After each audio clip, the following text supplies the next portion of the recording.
ನಮಸ್ಕಾರ. ವಿಕೆ ಡಿಜಿಟಲ್ ನ್ಯೂಸ್ಗೆ ಸ್ವಾಗತ.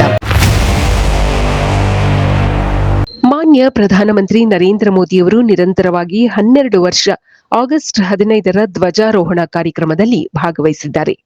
ಈ ಬಾರಿಯದು 12ನೇ ಸಲವಾಗಿದೆ. ಇದರೊಂದಿಗೆ ಅತಿ ಹೆಚ್ಚು ಕಾಲ ದೇಶವನ್ನು ಉದ್ದೇಶಿಸಿ ಮಾತನಾಡಿದ ಪ್ರಧಾನಿ ಎಂಬ ಹೆಗ್ಗಳಿಕೆಗೆ ಪ್ರಧಾನಿ ಮೋದಿಯವರು ಪಾತ್ರರಾಗಿದ್ದಾರೆ.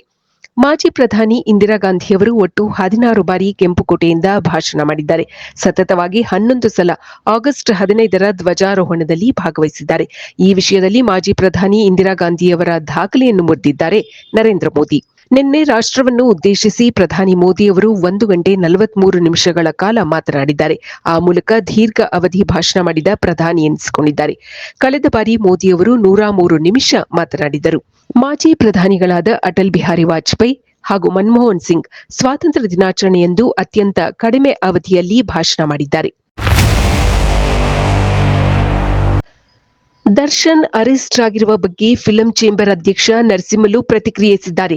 ಇದು ದುರದೃಷ್ಟಕರ, ಆದರೆ ಕಾನೂನಿಗೆ ನಾವು ತಲೆಬಾಗಲೇಬೇಕು ಎಂದಿದ್ದಾರೆ. ಇದು ಫಿಲ್ಮ್ ಇಂಡಸ್ಟ್ರಿಗೆ ದೊಡ್ಡ ಲಾಸ್. ಆದಷ್ಟು ಬೇಗ ದರ್ಶನ್ ಹೊರಗೆ ಬರಲಿ ಎಂದು ಅವರು ಹೇಳಿದ್ದಾರೆ. ಚಿತ್ರ ನಿರ್ಮಾಪಕರ ಸಂಘದ ಅಧ್ಯಕ್ಷ ಉಮೇಶ್ ಬಣಕಾರ್ ಕೂಡ ರಿಯಾಕ್ಟ್ ಮಾಡಿದ್ದು, ದರ್ಶನ್ ಮತ್ತೆ ಅರೆಸ್ಟ್ ಆಗಿರುವುದು ಬ್ಯಾಡ್ ಲಕ್ ಎಂದಿದ್ದಾರೆ.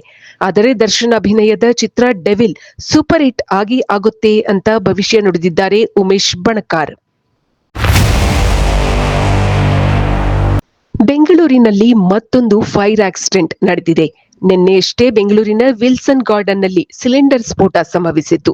ಇಂದು ಅದೇ ಮಾದರಿಯ ಬೆಂಕಿ ಅವಘಡ ಆಡುಗೋಡಿಯ ಶ್ರೀರಾಮ ಕಾಲೋನಿಯಲ್ಲಿ ನಡೆದಿದೆ.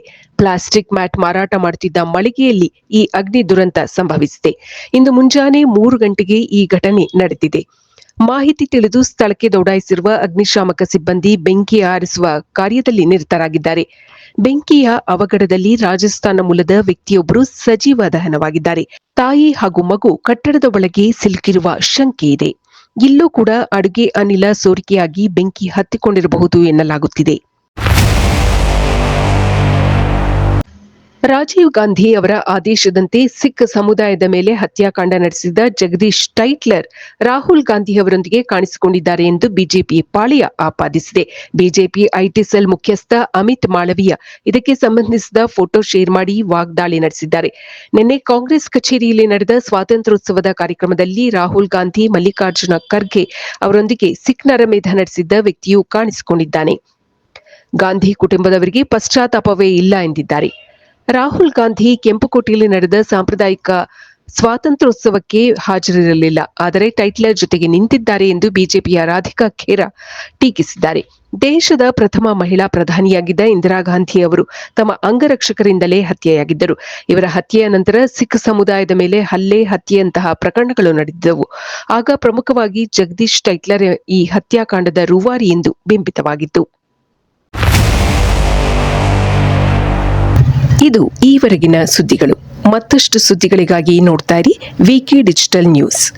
ವೀಕ್ಷಕರೇ, ವಿಕೆ ಡಿಜಿಟಲ್ ನ್ಯೂಸ್ ಯೂಟ್ಯೂಬ್ ಚಾನೆಲ್ ಅನ್ನು ಲೈಕ್ ಮಾಡಿ, ಸಬ್ಸ್ಕ್ರೈಬ್ ಮಾಡಿ ಮತ್ತು ಹೆಚ್ಚಿನ ಜನರಿಗೆ ಶೇರ್ ಮಾಡಿ.